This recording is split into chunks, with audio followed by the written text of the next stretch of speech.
বিএনপির ভারপ্রাপ্ত চেয়ারম্যান তারেক রহমান ঢাকার বাইরে প্রথম সফরে যাচ্ছেন বগুড়ায়। দীর্ঘ প্রায় 2 দশক পর নেতার আগমনকে ঘিরে জেলায় তৈরি হয়েছে বিশেষ আগ্রহ। চলছে ব্যাপক প্রস্তুতি। বগুড়া থেকে স্টাফ রিপোর্টার মোহাম্মদ শামসুল আলম লিটনের পাঠানো তথ্যচিত্রে শেখ ফাহিমের রিপোর্ট। দীর্ঘ ১৯ বছর ১৮ দিন পর আবার বগুড়ায় পা রাখছেন বিএনপির ভারপ্রাপ্ত চেয়ারম্যান তারেক রহমান।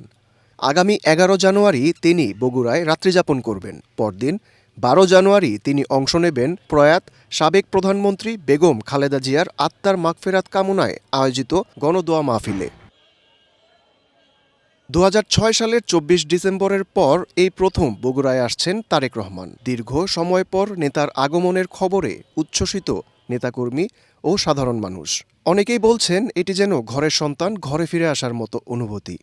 গতকালই যখন আমরা জেনেছি যে আমাদের প্রিয় নেতা, আমাদের বগুড়ার কৃতি সন্তান, আমাদের সন্তান, ঘরের সন্তান যখন ঘরে ফিরবে, এটি যখন আমরা জেনেছি তখনই বগুড়ার মানুষ আনন্দিত এবং উল্লাসিত হয়ে আমরা খুব খুশি, আমরা খুব আনন্দিত আছি। তারেক জিয়া আমাদের বগুড়ার সন্তান, সে গর্বিত, সে বগুড়া আসতেছে আগমন উপলক্ষে। আমরা সবাই বগুড়াবাসীর পক্ষ থেকে আমি খুব খুশি। তারেক রহমানের আগমনকে কেন্দ্র করে বগুড়া শহরের বিভিন্ন গুরুত্বপূর্ণ এলাকায় চলছে প্রস্তুতি। জেলা বিএনপি অফিস, সার্কিট হাউস এলাকা, প্রধান সড়ক ও মোড়গুলোতে পরিচ্ছন্নতা ও সংস্কার কাজ চলছে। সাজানো হচ্ছে আশেপাশের এলাকাও।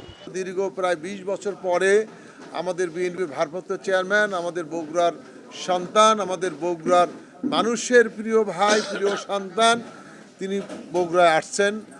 ১১ তারিখের সোমবারটি আমরা পেয়েছি। রাত্রি যাপন তিনি বগুড়ায় করবেন এবং পরের দিনে আমরা একটা প্রোগ্রাম রেখেছি, সেটি হলো দোয়া মাহফিল। দোয়া মাহফিলটা হলো আমাদের সাবেক প্রধানমন্ত্রী, আমাদের দেশনেত্রী বেগম খালেদা জিয়ার জন্য আমরা দোয়া মাহফিলের আয়োজন করেছি। ১২ জানুয়ারি গণদোয়া মাহফিলে অংশ নেয়ার পর সড়ক পথে রংপুরের উদ্দেশ্যে যাত্রা করবেন এবং সেখানে জুলাই শহীদ আবু সাঈদের কবর জিয়ারত করবেন তারেক রহমান। Sheikh Fahim, Asian television.